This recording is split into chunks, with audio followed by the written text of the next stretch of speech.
Tonight, we light a second Hanukkah candle. We are in the war of revival, the generation of the Maccabees today. A little while ago, the Air Force attacked targets of the Houthi terrorist organization in Yemen, both on the coastline and in Sana'a. We are determined to root out this terrorist arm of Iran's axis of evil. We will persist in this until we complete the job.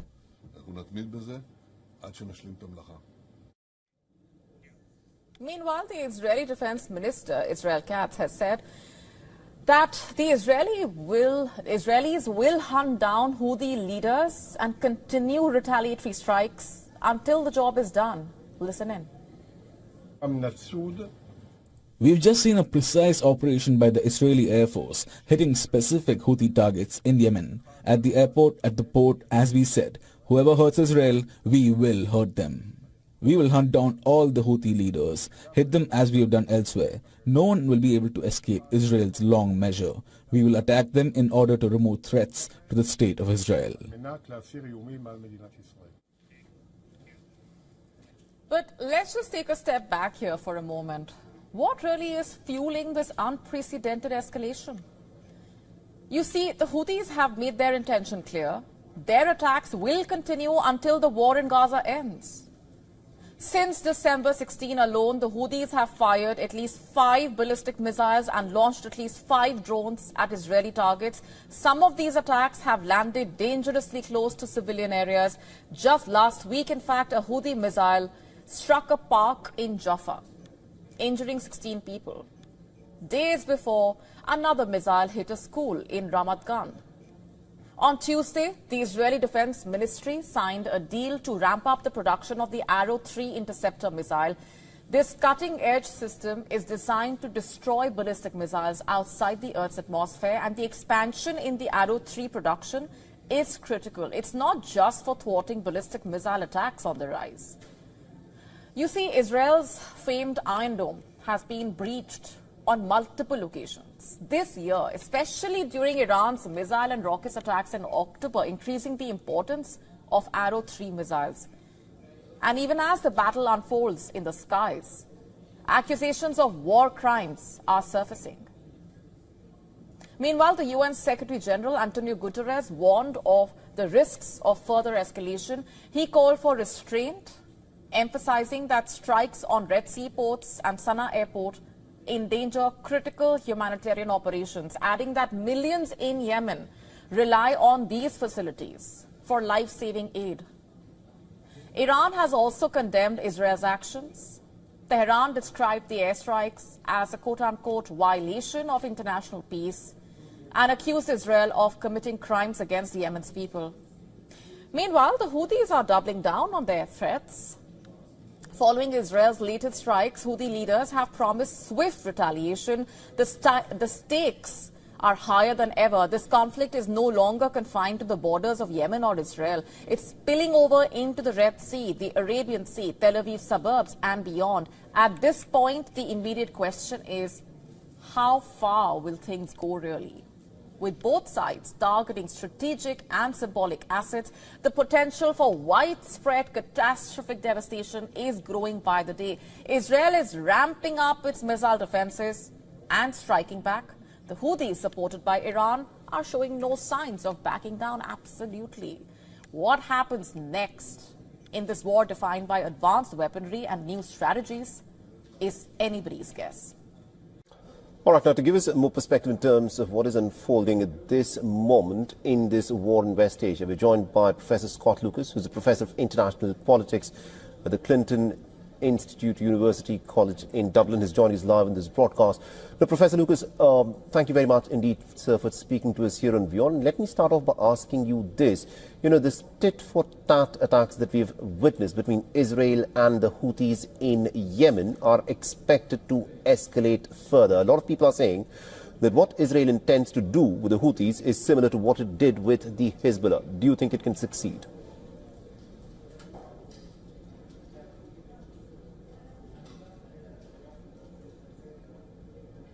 Iran Iran-backed group in Yemen, of course. And what has happened is that as other Iran-backed groups, the Assad regime, which has fallen in Syria, Hezbollah, which has been badly damaged in Lebanon, the Houthis have stepped up these attacks to say the so-called axis of resistance is still here. We can still fight Israel.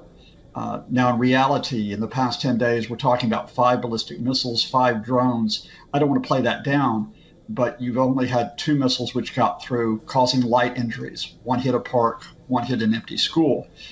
The Israeli response, of course, in part is to say to the Houthis, you can't do this, we'll hit you back.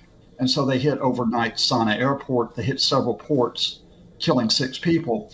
But the Israeli response is also tied to domestic issues. And that is that as Benjamin Netanyahu wages the open-ended war in Gaza, and as he had attacked Lebanon as well, he's going to keep the pressure on Yemen because he cannot afford a ceasefire.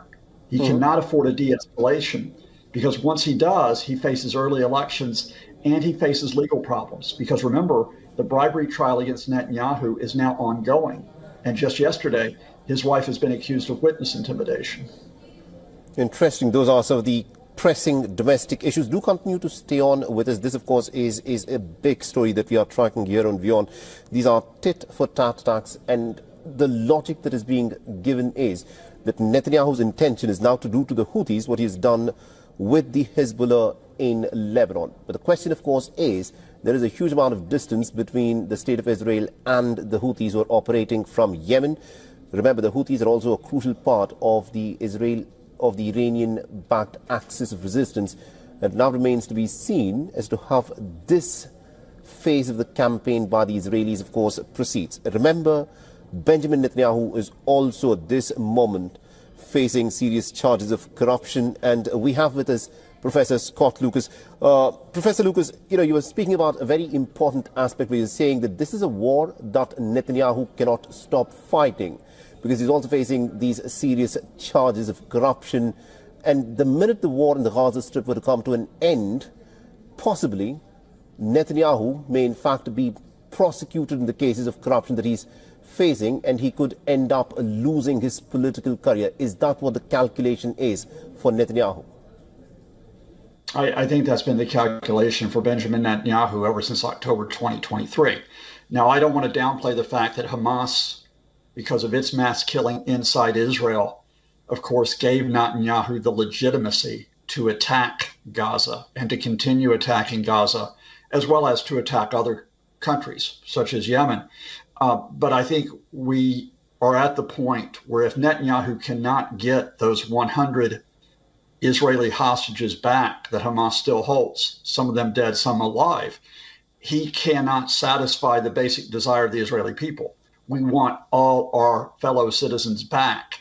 And if he can't satisfy that desire, he's the one who'll be held accountable for what would be seen as a failure. So what do? You just keep attacking.